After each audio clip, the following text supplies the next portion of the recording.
Started. First of all, I'm with the Arrogant Witch community. I lead the Arrogant Witch community. I really feel like we're all leading it in different ways. Mm-hmm. And I'm in the business of helping magical melanin witches come out of hiding and fear and isolation and come into full power and do the work that they were born to do, make very good money doing the work that they were born to do, and having living bone deep fulfillment in their lives. And so I come here on the Arrogant Witch YouTube show here on YouTube every Monday at 2 p.m. Eastern to speak about the various topics that are significant and just so necessary for those of us who have been in hiding for a long time, who have been disconnected from ourselves. And the goal is for you to get to know me and what we teach and discuss and where we live and how we move.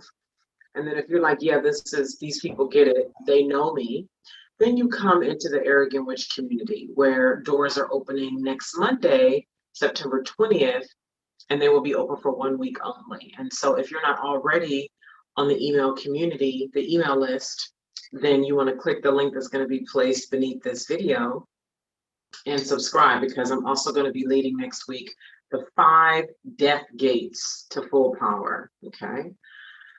So that's just a little bit. Secondly, we start the Expensive Healer course on Wednesday. Expensive Healer course starts Wednesday at 4 p.m. Eastern. The Expensive Healer course is for witches, healers, and other supernatural beings who have either been undercharging for their services or have not been charging at all, and they know it's high time for them to start charging and want to be supported in coming out of fear, developing wealth consciousness, profitably packaging and pricing their services, and then actually making money while you're in the course. Okay, so you're going to be held week by week by week for 8 weeks. This is a premium course. I'm involved so that you make money while you're in the course. Okay, I went from $7 to my name to crossing the 7-figure mark in under 4 years selling my witchy transformational services online. So I know what it takes, no matter where you are in the game. I know what it takes for you to start to highly monetize, not just monetize, but highly monetize your witchy, spiritual, transformational services. So those are, I think, the only 2 announcements for today. Thank you for your patience as I'm getting myself here after that tech stuff. I just say my thing.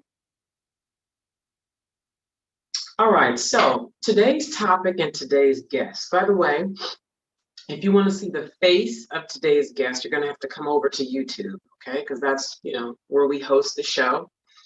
And I do this, I am broadcasting on Facebook as a courtesy.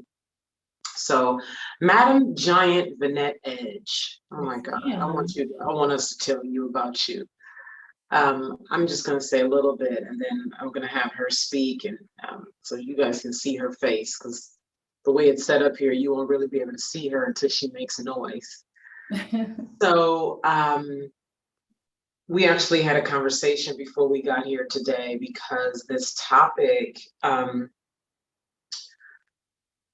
wow. When I was writing we send out emails to our community, and we send emails out oftentimes that don't reach the public. And when I was writing yesterday to invite people to today's show, all the stuff started happening that happens when you are connected and truth-telling, and you start writing, and then people are going to read what you wrote. Okay. And I could feel the expanding of the heart. I could feel the vulnerability. I could feel the power. It was just, all of it was happening. I was like, Vanette, we need to get on the phone.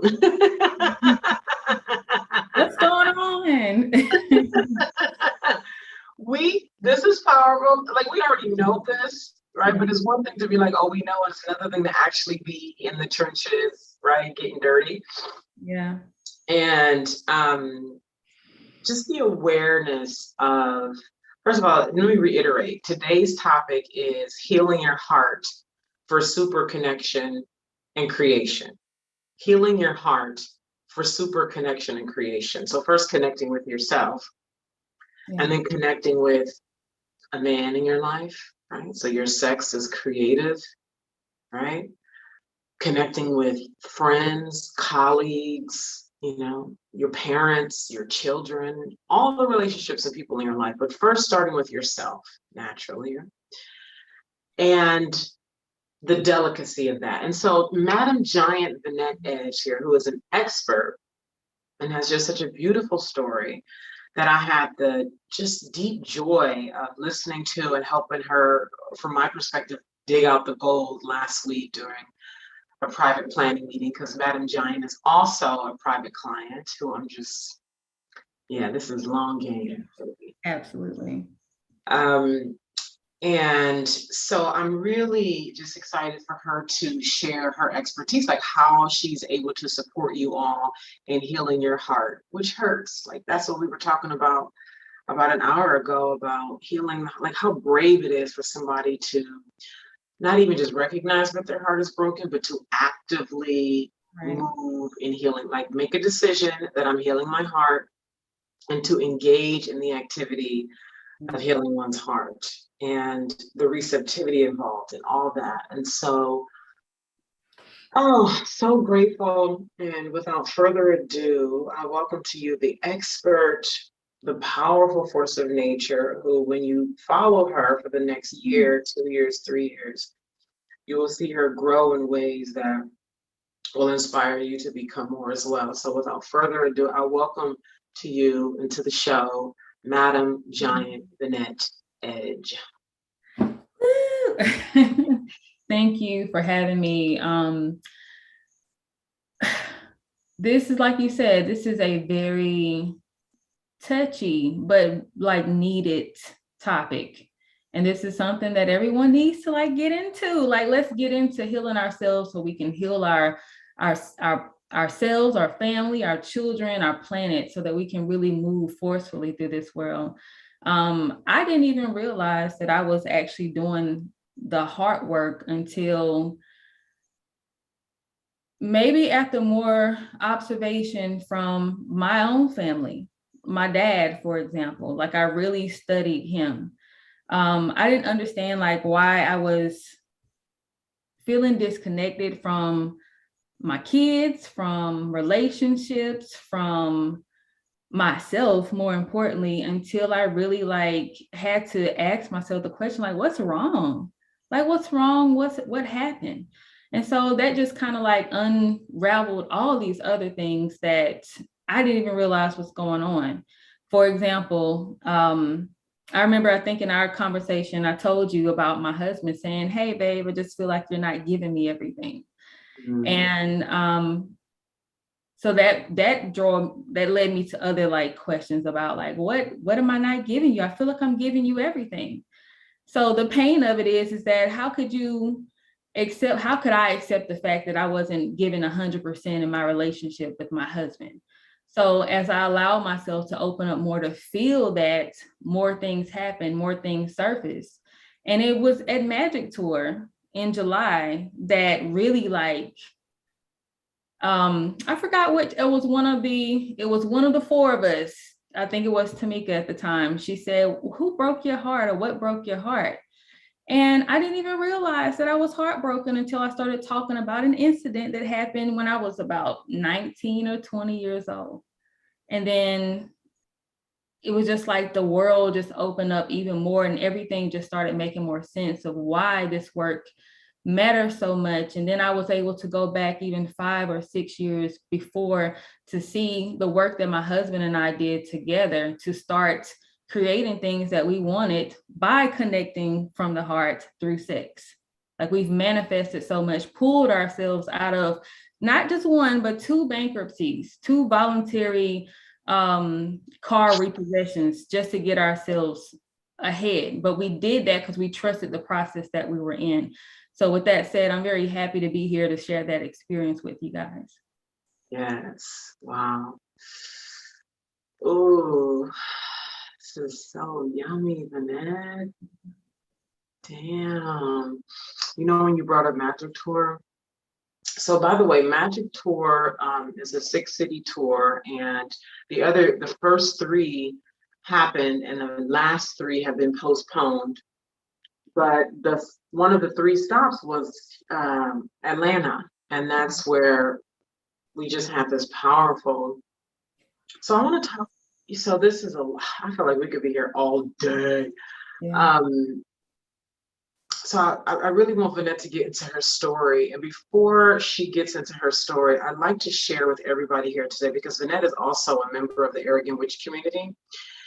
And what has happened with Vanette and the other women in the community is different matters that have been on our hearts that we think about privately to ourselves. And in the community, you got women in there who are married, who are single, who have boyfriends, right?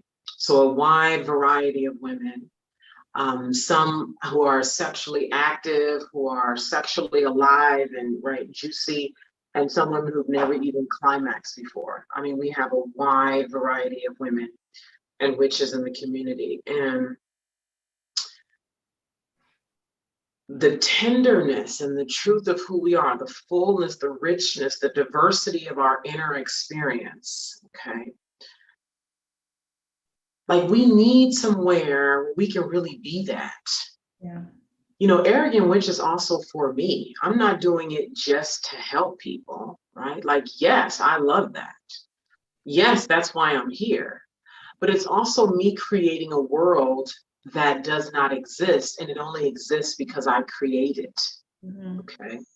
So for those of you who have never belonged, like you've always been the black sheep, you're weird. Like, you're weird. Like, men are like you're like the chick that men date and they be like, you different from any chick I ever dated. You know what I mean? Like, you're always the different one. You're the one that they can't quite understand, and people see you as, oh, she's the crazy one, right? You have these spiritual awarenesses, you know, you're too much, you know what I mean? You're your blood, you're just, right? You've always been like that. And you cut yourself off in different ways to please people, or because you don't want to be rejected and all that. Arrogant wishes for us, you know? And then as Vanette, because what you just said triggered this, Vanette, the heart experience we had at Magic Tour. And you know what I mean? Like, Mm-hmm. and how when we're alone in our own thoughts, or even unconsciously, right? Like, you're like, I didn't even know, like, I've been doing this magic work for years, and there's like this wall I didn't even know was there. And we did that heart exercise that could only happen in a room. You know what I'm saying? We were physically in a room. And the Arrogant Witch community is a virtual experience. And still, there's just so much that happens when we gather on purpose with the intent to transform our reality so we can create new worlds, whatever that world is for you. Mm-hmm. So, Vanette, I'd like for you to share, because after listening to you in our planning meeting, you know, you have your unorthodox work that to you is just me and my husband was doing it because that's what we do, right? Behind closed doors, just he and I. And wow, this is actually my work to bring to the world. Like, oh, this is why I went through these heart pains and the opening of the heart. And oh, this is why I had the experience with my husband. Oh, this prepared me for this. Oh, that, right? Right. And Absolutely. so just take us there. Share with them, obviously, to the degree that you would like, the story that you shared with me yesterday, last week, about where your heart was before you met your husband, and the series of events that happened to help you start to open it up, and then where that's led your relationship to today. Okay. So, and let me just be completely, I like to try to be transparent if I can. Doing this work is super duper, it gives me a great deal of satisfaction. But in the process of doing it, I uncover different things about myself, and that's really vulnerability. So as I go down this path to tell you guys about my story, like I'm going to allow myself to give myself time as I'm telling the story, because it was rough, and I didn't even know that it was as deep as it was. It was a deep cut. So I have two older kids, I have 5 birth children. Two of my older kids, they came from a previous relationship. And so relationship was young, I was 14, he was my first. So it was kind of a puppy love thing, but I loved him. Like, this was like my guy. And so I've always had this gift to just kind of like see into, they say the eyes are the window to the soul. There was just something about him that I really wanted to fix. And I spent my whole teenage years trying to get to the point where I could fix him and make him into this version of what I saw him to be. But that shit ain't worked. Okay. So after my second child was born, hold on. I moved to Charlotte. So let me backtrack a little bit. I got pregnant when I was 19 with my oldest child. And I don't think I shared this part with you. So when I got pregnant, told him about, that I was pregnant. At this time, I found out when I was in New York. I left to go, start my life. I left college and was just trying to start my life again. I found I was pregnant when I moved to New York. And I told him about it, and he was like, oh, well, I don't think now's the time. So we were talking about abortion, although I didn't believe in and I didn't want to. That was probably one of the most hardest things that I've ever done. Like, I tried, I pray so hard to I needed some clear direction on what am I supposed to do? I didn't want to kill my baby.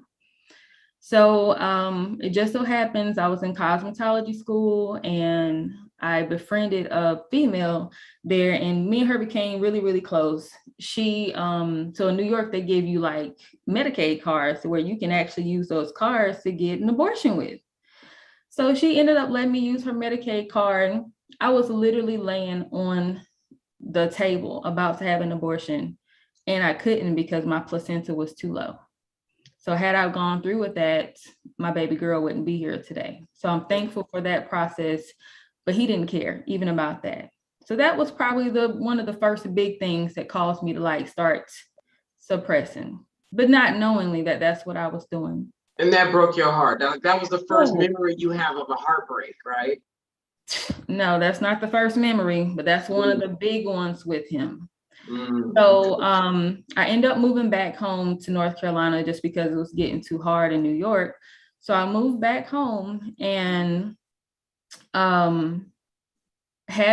things seemed like they were wonderful at this time. We're going through the process of me being pregnant. He's there. We, living this little teenage dream here that I had, and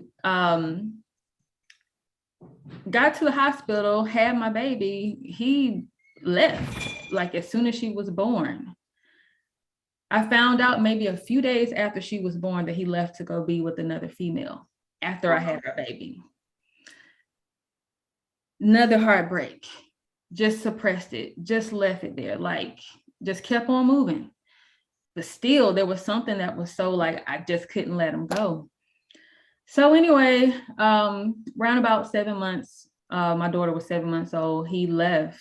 Well, he didn't leave, girl, he went to prison. We went to prison when she was 7 months. And at this time, I was writing him all these sincere letters about what I saw our future to be, what I want to happen, and all that.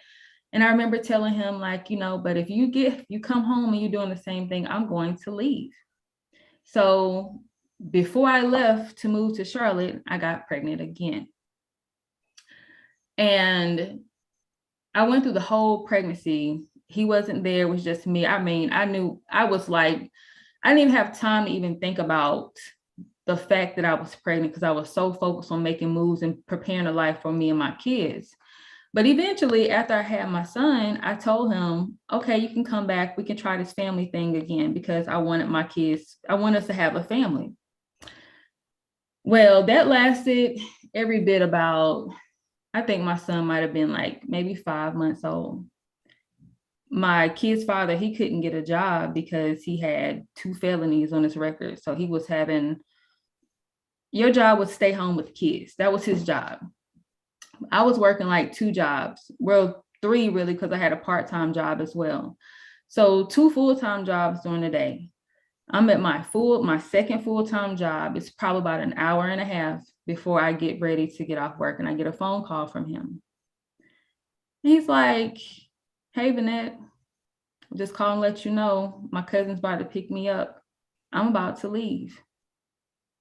And I remember feeling like, what? Like, you gonna do this to me? Like, after all of this, you're just gonna leave with 2 kids. All you had to do was watch them. So when I got home, I remember bawling at work. Like, I cried and cried at work because I didn't know what I was gonna do. And so literally, when I pulled up in the driveway, this nigga cousin was there waiting.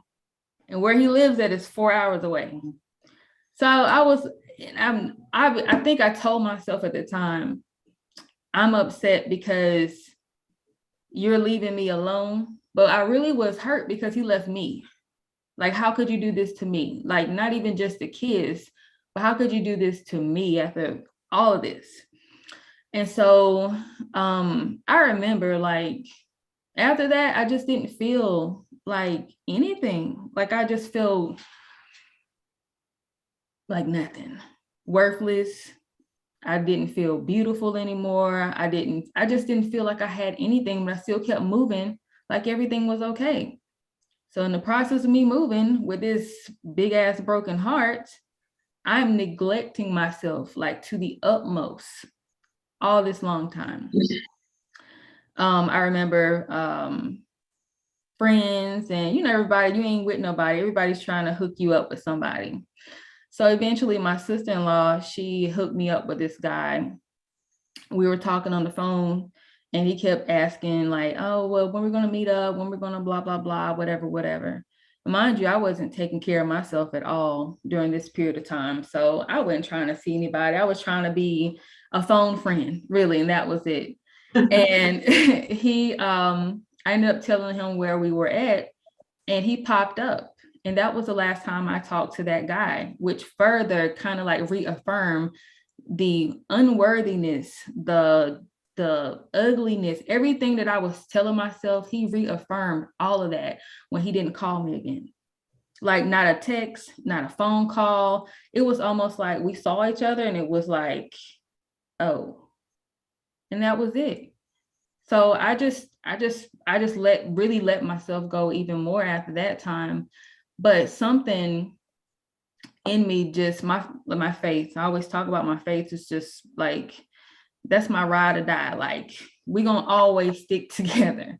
And so I remember praying to God and was just like, you know I deserve better. I know I deserve all this list of things that I just prayed to God for. And I just left it there. I didn't ask for it anymore. I didn't think about it anymore.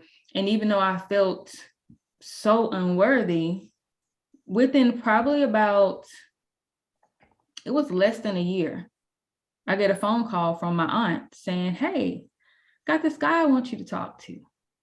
And I was like, girl, I ain't got time to talk to anybody. Like, he ain't gonna like me anyway, is what I'm saying in my head. He ain't gonna like me no way. So I end up, just because I knew what I had prayed for and I knew what I had requested, I felt like I had to at least see what was out there. Mm-hmm. And so my husband called me that night and we just never got off the phone. Like, we just talked for hours and hours. Like, it didn't even feel like I needed sleep because he was my fulfillment at that time. And even then he was like, can you send me some pictures? I sent him pictures from high school. like, you don't have any updated pictures to send? I'm like, no, I can't find any. They're packed away. But that really was me saying, like, I don't want you to see me as I am today, because as I am today, I don't even want to see this person. I don't even want to be this person. So how could you even accept or want this person that I feel I am? Yeah. So anyway, eventually I got the courage enough to see him. I took a trip to where he lived down here in Atlanta. And I was, oh my God, that ride, it was a 3-hour ride. That ride was long. It was fun, but it was a long ride because I was like, all right, we're about to get this rejection that we got the last time. Get ready, bitch, it's coming. So driving a whole 3 hours to get 3 rejected. hours. But when I got there, he was waiting outside for me. And it was 30 days, a little over, about 45 days. We were talking on the phone. Hadn't seen each other. He sent me a picture. I sent him some old ass high school picture, but we hadn't seen each other physically. But we fell in love over the phone. Like it was, like, oh, you hang up. No, you hang up. I want to tell you something, but it's too early. Like we were telling each other that we loved each other over the phone. And it was like, this is just has to be real. It felt so real, but I just felt like because of who I felt I was, it wasn't going to be. And before we go on, Vanette, I'd like to highlight, okay, you share with us quite a bit. I'd like to highlight before you go on and share more of this exciting story about the different ways that you were putting up blocks along the way, because I want other people to see one way that it looks when a woman's heart is hurt and has been chipped away at, over and over again. And the way you were hiding, like sending him old pictures and not dressing and not taking care of yourself, and how that way just took you away from living and creating. And for those of us who need to bring or feel this desire to bring our spiritual services to the marketplace, that ain't happening. No, I can't. And so we think that we just got to market and get our website together and, organize our packages and all these things. And it's not. It'd be the deeper stuff. This is why I was telling folks who were considering the Expensive Healer course, I said, some of y'all gonna come in here thinking you're going for the money, but you're really gonna heal more than you've healed in the last several years. Right. Because that's how life works. When you start having these impulses to do this, to create this and do that, and you think you're going for one thing and you end up doing something completely different, or you try to take a route and then it reroutes you to where you really need to go. It's all superficial, absolutely. Yeah, and that's what happened with me. I put all these business blocks up around me because I didn't have to show my real self, that vulnerable side, the hurt, the pain, the everything that was just sitting there festering. I could cover that up and be a superficial superhero running around here doing all this other stuff, but not really dealing with the core. And that's where the work is at. It's in that core work that really allows you to blossom and to really see yourself for who you are, and to invite that husband, that wife, or that new creation you want to create into your being. Like you got to clear that core stuff up. Yeah. Okay, so continue. So where did I leave off? Okay, yeah. So after about 45 days, I got the courage to just pop up on him and was like, I'm gonna come see you. And I remember how excited he was. He was waiting in the driveway when I pulled up. I got out the car with my head down, almost like preparing for the ill. Oh my God, what is this creature? Who is she? Like I was preparing for that. And he would, even when he tells the story, he's always like, I remember you looking at me under-eyed, like you couldn't look at me straight on. But then I still walked up to him, gave him a hug, and he was like, he just melted into me. He didn't see anything that I saw. He saw me. He saw the beauty of who I was, like on the inside. And I remember him saying, like, I smelled your pheromones. And I was like, oh yeah, this is my wife. This is my girl. Like, and he's been that way. And this is what will be almost 15 years we've been together. And he's been that way from day one, from my first conversation on the phone. So the allowing yourself to, even though you go through stuff, like once you allow yourself to like reconnect, even though it's hard, you just don't know what's on the other side of it. I would have never thought, based off of what I thought about myself, what I was doing at that time, that I would be in a relationship, in the type of relationship that I'm in today. Mm-hmm. And then what I'd like folks to hear about is what you guys, and we don't have that much time to get into it, but an understanding of the magic and the skills that you were cultivating that you didn't even realize you were cultivating, and creating with another person, okay, particularly in this instance, your spouse. Yeah. And so what we can also do, whether it's with a spouse, a boyfriend, a girlfriend, or whoever we're choosing to create with, but in this instance, I like the sex magic of it all. And ultimately, that's for those of us who value sex, who like sex, who get the power of sex magic, how you can support folks, like what you know from your own experience. Well, I would say first, awareness is everything. Like your awareness of yourself, because your heart will open, what I found, as much as you're allowing it to. Like it really will unfold for you. So to be aware of yourself and to say, okay, I want to allow this to happen. But when you do that, you got to be ready to do the work when stuff comes up. Like your heart is going to show you stuff that it's been holding on to, blocks that may have been there that have kept you from achieving that next level. So my husband and I, since I would say for at least a decade, have been working on healing ourselves, like clearing up childhood trauma or generational things that just sitting there in your unconscious that you don't even know about. Because that's what happens when you start doing work and you're allowed, things will come up and you're like, oh, I remember when that happened, but it didn't necessarily happen in this lifetime. So things will start unfolding for you. And so what we did from a sexual standpoint is really allowed the energy of sex to, we set our intentions. Because sex, when you climax, when you're having sex, whatever, I don't care what you're doing, you are using energy.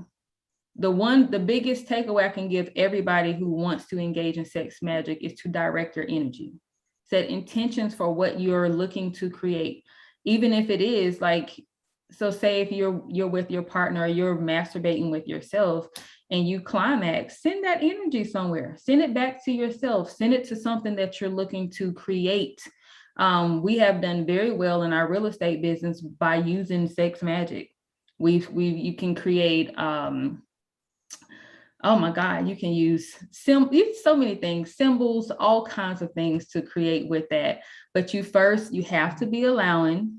The more space you clear up, the more you're able to create with it. Can you give us a very specific result that you created and the magic that you applied to it? Some things are more personal. That will be learned, I would say, with a one-on-one partnership with me as a client. But I can give you a few things, actually. Our house, for example, I wrote out things that we wanted to see. We actually envisioned them together, and we decided to do. So like, say, for example, we said, okay, for 7 days, we're going to do this specifically at this particular time. We're going to say this particular thing, and we're going to envision this particular symbol. We did that for 7 days. And within, because mind you, we had 2 bankruptcies in 1 year, 2 in 1 year. And within a year and a half, we were buying our house. So we did that. We did a ritual. We created our own ritual, our own practice around what we were looking to create. And at the moment of climax, that's when someone once told me that if you have a high sex drive, or you could whatever, it's almost like walking around with $1 million or millions of dollars, because the amount baby, I'm telling you. Yeah, and my husband, he's the perfect partner for that. I'm gonna just say that. And that's why when you are clean energetically, as a woman, I'm speaking for myself and for all women who are just energetically aware, energetically clean. I mean, like, you're honest, like you're whole, you're becoming more and more whole. You can't just be having sex with anybody. Right. You know, you can't just be like, oh, he cute. Like, oh, right. You know what I mean? You don't know what you're attaching yourself to. You don't know what you're attaching yourself to and how that could hold you. You create blocks from that. But just being with anybody in any situation, it's very, very important. When you look at having intimacy, because it ain't even gotta, you could have fantasies about people and attract yourself to them. You could fantasize about them. But when you really look at intimacy and sexual practices as something sacred, you're going to go about it completely different. And that's something that's really one thing too that we practice, is the sacredness of it. We uphold ourselves to the highest way that we can actually be when we're thinking about this. So if you're out here and you're like, I could blah, blah, blah, you don't know what that nigga got going on. You don't know what she got going on. You got to be very careful about that, because you can create a situation for yourself where you won't be able to create like you can. So being clear, being clean, like you said, is really important as well. Those are some of the things that we did, though. Like, you really can get really creative with it. Like I was saying before, with a one-on-one private coaching with me, I could really show you some of the details that we did, a lot more of those. But we use symbols, we use particular numbers, because everybody has a signature with themselves. In my work with my clients, I'm able to read signatures and help guide you to your own signature, so that you can create your own magic, whether it may be creating something like a house, more money, a business, partnerships with anyone. Those are the things that I go over with my clients in our sessions. Amen. Amen. So, only because of time right now, I'm going to begin to wrap up. I would love for you to come back in the future and talk more. But also, Vanette is inside of the Arrogant Witch community, and powerful women like her are in the Arrogant Witch community. And the Arrogant Witch community is a year-long, pioneering online community where magical melanin witches, healers, and other supernatural folk commune and have the space and time, because you're committing to a year up front. You have the space and the time to cultivate your power, to be vulnerable, to explore who you are, to look at clearly what your services are or can be, to connect with others, to hear other stories and experiences, hear where folks are struggling, hear where folks are winning, hear what's working for folks, what's not working for folks, connect. Because we have a sacred communion every Monday virtually inside of the Arrogant Witch community. And then we have an online space where we connect with each other throughout the week. And so you'll get a chance to meet Vanette, connect with Vanette and other folks like Vanette, including myself, inside of the Arrogant Witch community, where doors open next Monday, September 20th. And will be open for 1 week only. So there'll be a link. If you're not already on the email community list, there'll be a link beneath this video for you to join the email community, so you'll get details when they're released next week. Otherwise, if you're already on the list, you already are in the loop. So Vanette, could you share with folks how they can connect with you if they'd like to get to know you more? They will be able to connect with me very soon on YouTube. They'll be able to search Madam Giant on YouTube and IG. Also, I'm creating a Facebook group page as well, as another way for me to kind of share certain things that I'm working with those who are interested. And they will all follow the name Madam Giant. So for now, the community is where you get to connect with Annette, is what she's saying. Yeah, So is there anything you'd like to say in closing? No, not really. I mean, other than I'm thankful for the opportunity to speak with to talk about what I do. I'm open to any questions that anyone may have. As I said, that you can find me soon on those places there or in Can the you area. share with folks? Can you share with folks what your experience has been like inside of the Arrogant Witch community? It's been, I want to say it's really been like a sanctuary almost, because I've been in groups before and it's kind of hard to put it into words. It just feels like a sanctuary, a safe place where you can really unload, or in your terms, burn stuff off, and really like just freeing for women, especially for black women. There's not a place where we have really that we just come together in love without all the frills around it. Like, ain't nobody got time. I don't have time for the fluff. I want to be triggered. Like trigger me, because that's the only way I feel like I grow the best, is by being triggered. Because if it don't trigger me, then it ain't nothing I need to work on. I really want to clear myself. And I think that's what the community does. Exactly. Yeah, thank you. All righty. So that concludes our time here today. Annette, thank you so very much. Glad to see you practicing sharing your story on camera, because I know there's so much more to come. And I look forward to connecting with those of you who will be submitting your applications on Monday when doors open to the Arrogant Witch community. And I will be back here next week, same time. Thank you so much for being here. All right. Bye. Hey, Vanessa, stick around here on Zoom. Stick around. I want to holler at you for a minute.